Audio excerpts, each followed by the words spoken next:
আজি স্বতঃস্ফূৰ্তভাৱে ৰাইজে যেনেকৈ আহি মনোনয়ন পত্ৰ দাখিল কৰা যিখিনি ৰেলী সেই ৰেলীত মানে ছাপোৰ্ট কৰিলে ইয়ে মোক মানে একেবাৰে নিশ্চিত কৰিছে যে আগন্তুক লোকসভা নিৰ্বাচনৰ যিখিনি বিগত সময়ৰ পৰা আমি যিখিনি পাই আহিছোঁ যে সেই বঁটাটো নিশ্চয়কৈ NDAৰ পক্ষত আছে আৰু তেনেকৈ 7 মে' তাৰিখে বিপুল এটা মানে ভোটদান নিশ্চয় কৰিব আৰু এনেকৈ আমি নিশ্চয় জিকি যাম।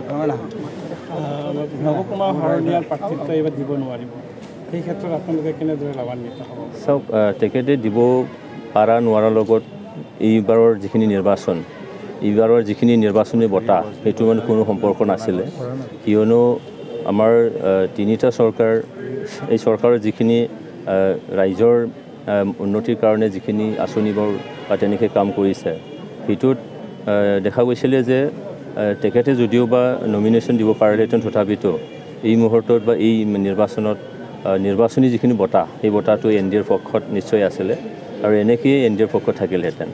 হাইকোৰ্টে ডিক্লেয়াৰ দিয়াৰ পিছতো কিন্তু নৱশৰণীয়া কৈছে যে অহাকালি তেখেতে মনোনয়ন পত্ৰ দাখিল কৰিব, কি ক'ব? চাওক, মহামান্য হাইকোৰ্টে যিখিনি ডিক্লেয়াৰ দিলে আৰু আইনৰ ঊৰ্ধত কোনেও নহয়, তো আইনগতভাৱেই যাব, তাত আমাৰ ক'ব লগাও নাই, ভাবিব লগাও নাই নিশ্চয়। কিমান সংখ্যক ভোটৰ ব্যৱধানত আপুনি জিকিব বুলি আশা কৰে? এই মুহূৰ্তলৈকে 2.5 পৰা 3 লাখ ব্যৱধানত জিকাৰ অংকটো আমাৰ নিশ্চয় আছে আৰু তাৰ পৰা 1 ইঞ্চি ইফাল নহয়। BPF ফেক্টৰ হ'ব নেকি? চাওক, 70% NDA হিচাপে ভোট শ্বেয়াৰ আমি পাবলৈ গৈ আছোঁ।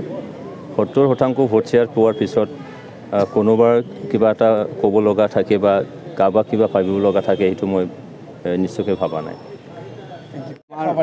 আজি আমাৰ জয়ন্ত বসুমতাৰী ডাঙৰীয়াই তেখেত আমাৰ UPPLৰ মনোনীত প্ৰাৰ্থী আৰু আমাৰ অসম গণ পৰিষদ দল আৰু ভাৰতীয় জনতা পাৰ্টি UPPLৰ মিত্ৰজোঁটৰ প্ৰাৰ্থী হিচাপে আজি তেখেতে নমিনেশ্যন দিলে আৰু আজি নমিনেশ্যন দিয়াৰ আগমুহূৰ্তত আমাৰ ভাৰতীয় জনতা পাৰ্টীৰ ৰাষ্ট্ৰীয় সভাপতি আৰু আমাৰ ৰাজ্যিক সভাপতি ভৱেশ কলিতা ডাঙৰীয়াও আজি ইয়াত এখন বিশাল গণসমাৱেশত তেখেতসকলে অংশগ্ৰহণ কৰিছে আৰু তাত 3টা দলৰে প্ৰতিনিধি আছে, BJP, UPPL আৰু অসম গণ পৰিষদ।